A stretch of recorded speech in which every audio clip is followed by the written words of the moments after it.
Evening, ladies and gentlemen. Welcome aboard the Triton 6. My name is John. I'll be your first mate and your tour guide for the next roughly 55 minutes of this harbor cruise.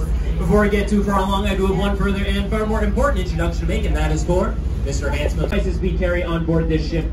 At the back of the boat, in those two big metal bins, you'll find all of the life jackets, more than enough for every adult and child on the boat today. Additionally, the boat comes equipped with 4 life rings, 2 at the midship, 2 up here at the front, and we have an inflatable life raft at the very front of our vessel just behind me. All these safety devices are very, very, very, very, very, very, very, very, very, very important, and we will need none of them, because you are all capable of following the one extremely simple rule to cruise today, and that is to at all times stay on the boat. To a port town, and the waterfront is where all that industry is located. In fact, if you look at these buildings right on the water's edge, you're going to notice that tons of them are old industrial relics that we've simply modernized over the years. Clearest example is this red brick building with the smokestack coming out the top today, known as the power plant. Now, do we have anybody on the boat who is brave enough to take a wild guess as to what the power plant may have functioned as in our industrial past? Was it a power plant? It was a power plant, that is correct. No trick questions on the Harbour Tour, folks. If I ask a question on the mic, it's not to make you look silly or stupid in front of the other passengers. It's because I'm looking for audience participation. Feel free to shout out those answers, guys. It was a coal-burning facility all the way up until the year 1980, meaning that up until 40 short years ago, we had a noxious, polluting, coal-burning facility right here in the heart of downtown Toronto. Helps explain one of our many nicknames over the years. Now, if you guys are hip and with it, and by the look of you all, you're all very hip and with it. You already know our current nickname. It was given to us by Toronto's homegrown superstar Drake, and it is this number. 60 years ago, you would instead be calling us the Big Smoke. That's because of all the factories that used to be down here on the waterfront. Things began to change in the 1970s and 80s with the Toronto Waterfront Revitalization Project. A very fancy way of saying we packed up all of the dirty, stinky, polluting factories, and we shipped them off to Hamilton, Ontario. Now that was very unfortunate for Hamilton. It was very fortunate for us. In fact, if you look in front of the boat and off to the left, you can see some sort of yellow smoke in the distance. That's not a fire or anything like that. It's actually Hamilton living under all the pollution that we sent them. My apologies, City of Hamilton. But we cleaned up our harbor. We turned it into a much nicer place to be. We also turned it into a much more romantic place to be. Do we have any rom-com fans on the boat today? Fans of romantic comedies? We've got a few who are brave enough to admit it. That's great. Have you guys seen the movie My Big Fat Greek Wedding? Yes? Well, then when you might recognize this white pedestrian bridge here off the Amsterdam Bridge and gift to us from our sister city, Amsterdam, that is also where Tula and Ian, the main couple, share their romantic first kiss. Aww. Coincidentally, that's where Captain Gabriel waits each and every night for his romantic first kiss. Ladies, he's off at 8. Usually after striking out on the bridge, Gabe will go drown his sorrows at the next door neighbor, the Amsterdam Brewhouse. That was not a gift from the city of Amsterdam. That's just a happy naming coincidence. This is another example of waterfront revitalization. This building here used to be one of 18 identical shipping warehouses, now one of the city's largest bars and restaurants. Now folks, I'm not paid by the Amsterdam. I'm not affiliated with them in any way. So when I tell you this, it is coming from the bottom of my heart. If you're hoping to grab some dinner or drinks after the tour, and you do not want to walk for more than 15 minutes, just go here. They have a pretty good menu, they have a pretty good view of the harbor. Best of all, in my personal opinion, they have great beer. Their brew house, they brew 13 beers right here in the... My personal favorite of the bunch is the Bone Shaker. Just remember, folks, try 1, try 2, try a flight of 5. Do not try all 13 in one sitting. If you do have too much to drink, it is a very short drunken stumble over to their neighbors with the green roof. This is a police station. The Toronto Marine Police Unit. In fact, they're actually not going to care as much if you stumble into a car. They more so care if you stumble into a boat. They're responsible for all the waterways and bodies of water here in the city of Toronto. Now, most people, when they think marine safety, they think Coast Guard. But we here in Canada have the world's longest discontinuous coastline. We have a lot of coast to guard and not a lot of people to do that guarding. So in major metropolitan areas, we do rely on local police to pick up the slack. I'm very glad to have our Marine Police Unit here. With their ultra-high-speed boats, they can get anywhere in the harbor or islands in 3 minutes or less. Much better than the response time guaranteed to us by the Coast Guard. Our closest Coast Guard station is in Prescott, Ontario, a mere 3-hour drive east of here, even further by boat. And as we continue our journey on the waterfront, we're also starting to get our first look at two of Toronto's most iconic landmarks. We of course have the one, we have the only, we have the CN Tower. That is the very tall, very pointy building that the folks on the left-hand side of the boat can't see right now. So I'd like to talk about the tower in the second half of our tour, when we have a much nicer view of it on the other side of the harbor. We can for now instead focus on its much shorter, much chubbier neighbor, the Rogers Centre. Now, I know we don't have too many locals on the boat today, but does anybody happen to recall the original name for this stadium made headlines around the world when it opened up for the first time in 1989? Skydome. That is exactly right, the Skydome. Many stubborn Torontonians, myself included, will still exclusively refer to this building as the Skydome almost 20 years after they changed the name. Two main reasons for this. Reason number one, Rogers, who bought the naming rights in 2006, they are a local telecommunications company, and they are not necessarily very popular with their customers. The other reason being is that white dome roof opens up to the sky, hence the name Sky Dome. Makes sense to me. And the reason why this stadium made headlines, this, folks, is the world's first stadium with a fully automating retracting roof in the world. That worked. Very important caveat. Technically, it's the second in the world. Everybody forgets about number one, even the people who built it. The city of Montreal retrofitted their Olympic Stadium with a retracting roof in 1987. The reason why everybody forgets about that one is it opened a grand total of one time before it started to suffer mechanical issues. They have currently spent about $1 billion, that is billion with a B, folks, on that roof, just on renovations over the last 30 years. The Rogers Centre roof does work to this very day. It takes about 20 minutes and $20 in electricity to fully open or close. Busy, large capacity stadium you'll find here in Toronto, also home to Canada's only Major League Baseball team, the Toronto Blue Jays. I will assume all of our Blue Jays fans are on a boat. We are going to get a look at this very narrow channel of water beside this ugly gray building with the blue siding. That right there is the Western Gap, one of the two entrances and exits from the Toronto Inner Harbour out to Greater Lake Ontario. And it doesn't actually look like much, it's just a little channel of water, but it is the reason why we are all here today. All the way back in 1787, Mr. John Graves Simcoe was looking for a place to establish a British fort on the northern shores of Lake Ontario. This will protect British North America from our rebellious sisters to the south. This is being 10 short years after the American Revolutionary Wars of Independence. The Toronto Harbour is one of the only natural harbours on the entire northern shore of Lake Ontario, and the Western Gap was originally the only entrance to this harbour, making it a very easily defended position, a very small airport. When I say this airport is small, I'm talking about its physical, geographic size only. It's actually Canada's 9th busiest airport. It welcomes millions of travellers over the course of a regular, non-coronavirus year. The runway here is actually one of the shortest international commercial runways in the country. It is just over 1 kilometer long, not even 1 full mile in length. Now, in case you guys are not airline pilots, I will let you in on a little secret. Airplanes. You see some white and blue aircraft off to the right.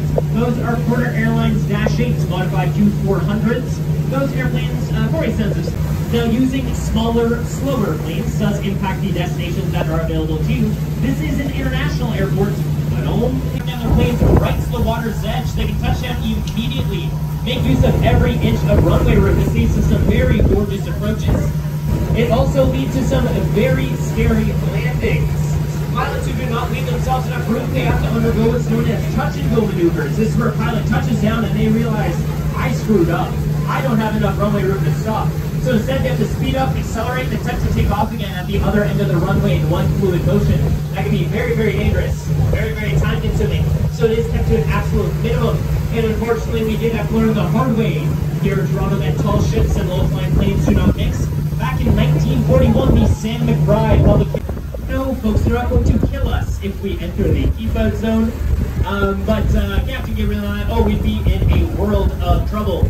As commercially licensed captains, we're supposed to know better. If we were to be found in those waters, we'd be looking at a 5-year suspension of our recreational boating licenses, 5-year suspensions for our commercial captain's licenses, fines of up to 10,000 Canadian dollars each, and depending on the severity of the infraction, possible jail time.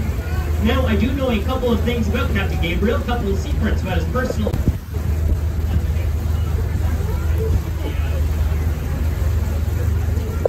That's enough about the airport. Let's instead turn our attention to these beautiful islands we now have in front of us and off to either side. Off to the right-hand side, we've got Hanlon's Point. For decades, scientists were baffled about how these birds manage this, then one day they realized that the trick, it's in their name. They're mute swans.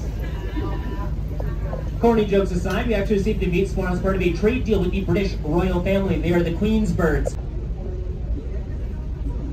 Now, this is is a fantastic place to take a break from busy, stressful city life. We like to call this downtown Toronto's backyard space. But if you folks as tourists were visiting Toronto 100 years ago today, you guys weren't coming out here to relax. No, you folks were all coming out here to party. That's because where these willow trees are off to the right, this actually used to be the Hamlin's Point Entertainment District. Operating between the 1880s and the 1940s, it peaked in popularity in the 1920s when it boasted bars, restaurants, jazz clubs, casinos, hotels. There was a 10,000 person capacity baseball stadium out here. Do we have any baseball fans on the boat today? We've got one.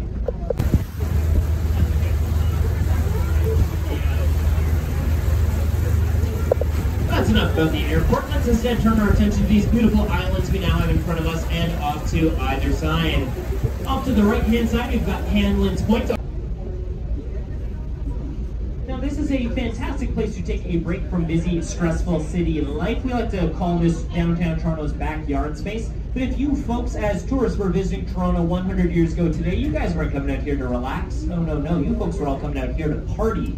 That's because where these willow trees are off to the right, this actually used to be the Hamlin's Point Entertainment District. Operating between the 1880s and the 1940s, it peaked in popularity in the 1920s when it boasted bars, restaurants, jazz clubs, casinos, hotels. There was a 10,000 person capacity baseball stadium out here. Do we have any baseball fans on the boat today?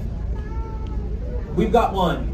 In 1914, a little baseball game took place out here between the Toronto Maple Leafs. Yes, before the Maple Leafs were a losing hockey team, they were a losing baseball team. And they were playing against the visiting Providence Rays.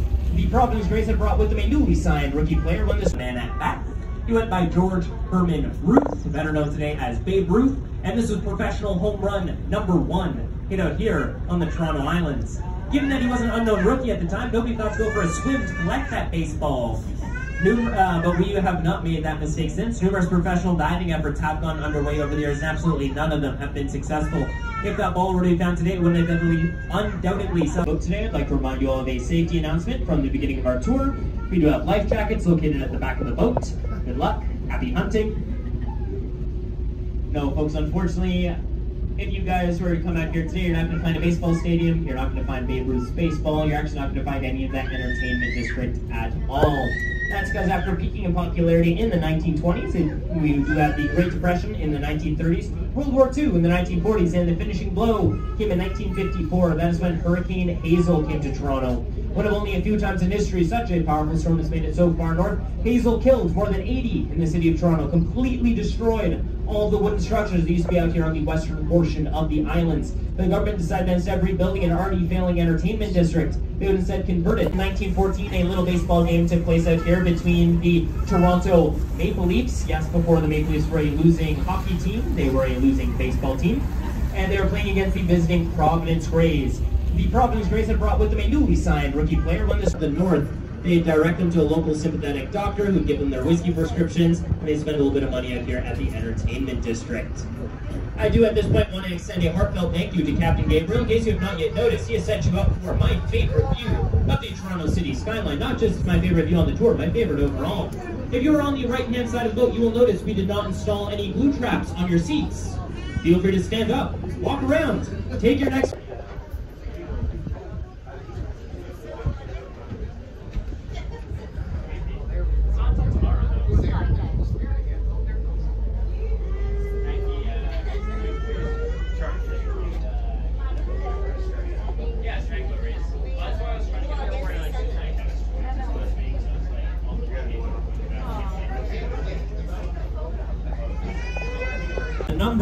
The number. Turning our attention back here to the marina, we are passing Toronto's largest liveaboard or houseboat community. Up to 200 people live out here during the spring, summer, and fall months. Two types of people like to live at the marina. You, of course, have the weekend warriors. Instead of getting stuck in traffic driving out of Toronto on the weekends to go visit your cottage out in the country, you can instead take a 5-minute boat ride across the harbor. And if you look around, it looks a lot like cottage country to me. The other type of people that like to live out here are those looking for waterfront rent on the cheap. Now, you do need to own the boat first, and that is most certainly the expensive part. Many native English speakers don't even know this, but in the English language, BOAT is actually an acronym. It stands for Bring Out Another 1,000. Boats are expensive, so is their maintenance. Once you've gotten the initial investment out of the way, you can leave your vessel here for quite a reasonable cost. Depending on its size and the location of your dock, you can get away with spending as little as 600 Canadian dollars a month in docking fees. And remember, folks, no property taxes on a floating home either. Now, marina for your utilities, but they'll hook you up with running water, electricity, high-speed internet, and cable TV. All the creature comforts are available. There are a couple downsides, however. Gabriel's going to navigate some shallow water here, and then make a big right-hand turn, exposing the entire left-hand side of the boat to almost 10 minutes of uninterrupted skyline views. Again, guys, feel free to stand up, walk around, take those photos. I'll be around shortly to answer those questions.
In the entire country.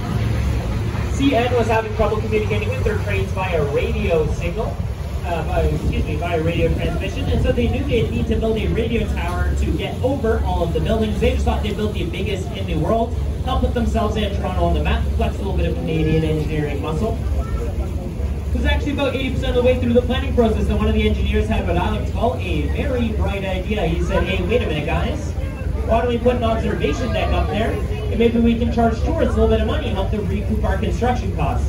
I hope that that guy got a nice big fat Christmas bonus each and every year for the rest of his long life. In an average year, the CN Tower will make enough money, just in elevator ticket sales, to pay off the cost of construction each and every year. It is by far the most popular and by far the most lucrative of the tourist attractions here in the city of Toronto. If you guys want to go for a visit, you can take one of 6 22-kilometer-per-hour glass-bottomed elevators. They'll rocket you up to the top in 58. The eastern end of the islands, Wards Island and Algonquin Island. There used to be more than 6,000 people who lived on the Toronto Islands during peak summer season. This all changed in 1954 with the arrival of Hurricane Hazel. The government started an eviction process, moving everybody over from the islands to safer, drier land on the city side. However, the residents at Wards Island and Algonquin Island, they argued that they had been in generational homes, sometimes homes that had been inhabited by the same family for almost 100 years. They fought the government in court for 20 long years, and eventually the government relented. They gave them a 99-year residential land lease. So you are going to find some residents out there. 700 people live in those houses.